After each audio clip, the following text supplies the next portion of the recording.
let me begin by sharing a personal and secret with you. It's confidential. Can I trust you? Well, the secret is this. These days, I seem to be suffering from a severe case of accidentalism. I can only see things the Chinese way. I can't help it. So with that disclosure, let me say that from my vantage point, the West seems to be ailing.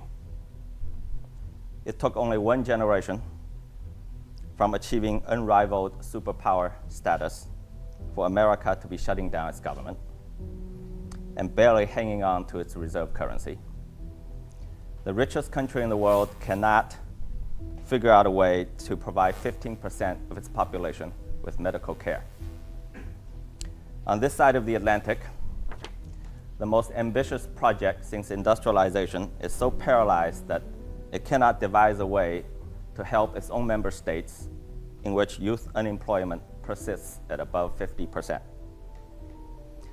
Now, the West has dominated world affairs for a couple of centuries by now.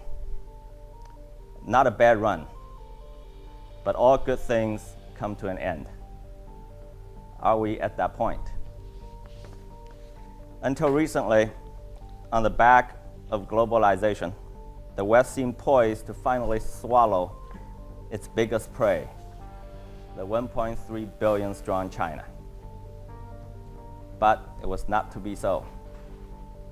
So perhaps discussions like this, albeit obviously saddled with occidentalistic bias of the speaker, could nevertheless serve to raise at least the possibility of adjustments in Orientalism. And perhaps such adjustments could provide much needed new ways of thinking for the West about the world and about itself. So it is indeed an opportune moment to talk about China. Ever since 1989, mainstream Western opinions about China have been dominated by two divergent theories on the future of the largest nation in the world, with opposite policy prescriptions. The ultimate aim of both was the same: to build a universalized world order, which of course could not be credible without China in it. One is the imminent collapse school. This school of thought, espoused by what can be called code warriors, predicted a wholesale collapse of the country. The one-party political system was inherently incapable of managing the intensifying social and economic conflicts as the country went through wrenching transformation from a poor agrarian economy to an industrialized and urban one. The Western alliance should seek to contain China and thereby hasten the fall of a threatening power ruled by an illegitimate regime. The other is the peaceful evolution school. These were the panda huggers. I call them panda-hugging universalists. They made the "they will become just like us" prediction. As the country modernized its economy, it would inevitably fully implement market capitalism and democratize its political system. So an engagement policy should be deployed to speed up that evolution. Well, nearly a quarter century has passed since the Western intellectual and policy establishment has been guided by these two schools of thought about arguably the most significant development of our time: China's reemergence as a great power. Perhaps it is time for an interim assessment, and the report card is not pretty. The assumptions made by the imminent collapse school were the following: China is run by a dictatorial party clinging to the dead ideology of Soviet communism. Its political system is inherently lacking the ability to adapt to and much less manage the rapidly modernizing Chinese society.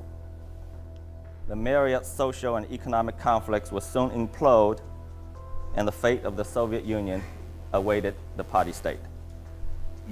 With that, a major ideological obstacle to a Western-designed universal world order would be removed. Well, of course, the Cold Warriors have had to postpone the effective date of their prediction year after year for decades by now. What did they get wrong? It turned out that the party has not been holding back or reacting to China's modernization, but leading it. Self-correction, an ability many attribute to democracies, has been a hallmark of the party's governance. In its many decades of running the largest, fastest changing country in the world, it has pursued the widest range of public policy changes compared with any other nation in modern history. Most recently, it has successfully managed a highly complex transition from a centrally planned economy to a market economy, where many developing nations have failed. In the process, it has produced the most significant improvement in standard of living for the largest number of people in the shortest time in history. Because of this performance track record, China's modernization process has strengthened the party's rule, not weakened it, as predicted by some of these critics. The key driver of the party's success, I would argue, is inherent in its political institution. Over the decades, the party has developed the process through which capable leaders are trained, tested, and eventually emerge at the top to lead the country. Whereas elections have failed to deliver in a large swath of the world, meritocratic selection has in China. As embarrassing as it must have been for the collapse predictors, the bitterest disappointment perhaps belongs to the panda-hugging universalists who foresaw with philosophical certitude the inevitable evolution of China towards liberal democracy and market capitalism. Their conviction was guided by the grand post-Cold War narrative. After the fall of the Soviet Union, the world would come together under a globalized order.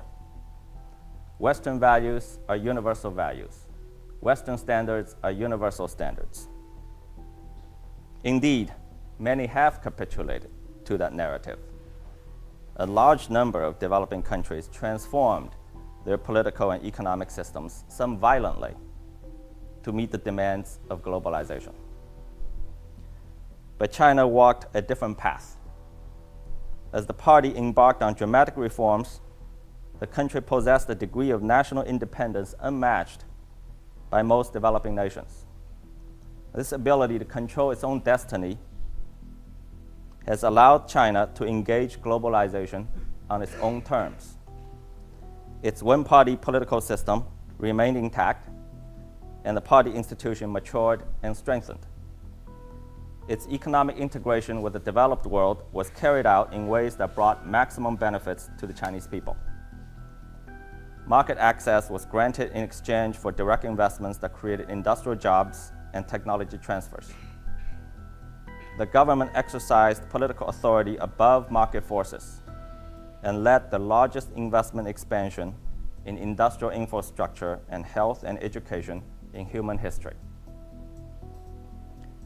The dream of they will become just like us has evaporated. Immediately after the Cold War, many were enamored by the material successes of the West and sought to emulate Western political and economic systems without regards to their own cultural roots and historical circumstances. Now, with a few exceptions, the vast majority of developing countries that have adopted electoral regimes and market capitalism are still mired in poverty and civil strife. In the developed world, political paralysis and economic stagnation reign. The hard fact is this: democracy is failing from Washington to Cairo. Even the most naive panda huggers could not sustain the belief that China would follow such shining examples. If the West wants to deal with China rationally, a paradigm shift in its thinking is urgently needed. And perhaps, just perhaps, such a shift could provide fresh ideas on how the West can approach the world a little differently and even begin to solve its own problems. Now, to begin a reassessment, it might be useful to first recognize what China is not in terms of its international outlook. It is not a revolutionary power, and it is not an expansionary power. It is not a revolutionary power because, unlike the West of late, it is a non-ideological actor on the world stage, and is not interested in exporting its values and ways to the outside world. Even as its interests expand far beyond its borders, and make no mistake, these interests will be vigorously defended. It will not seek to actively change the internal dynamics of other countries. It is not an expansionary power because it's not the Chinese DNA. Compared with the many empires in human history, even at the zenith of its power during its long civilization, China has seldom invaded other countries in large scale. The Chinese outlook is that of centrality, not universality. More practically, the Chinese see rather wisely that although it could not accept wholesale the current global architecture as is, its rise must be peaceful. Otherwise, the consequences are unimaginable. China's sheer size makes this so. Self-interest would dictate that China is likely to err on the side of restraint as it reemerges as a great power. So, is it possible that in the ashes of the two dead schools of thought, a new one could develop? The forced convergence led by the West has indeed caused dysfunction and dislocation for many. First in the developing world, then in the peripherals of Europe, now in the center of the West itself. Being repelled at the foot of the Great Wall may offer an opportunity for the West to self-correct before it's too late.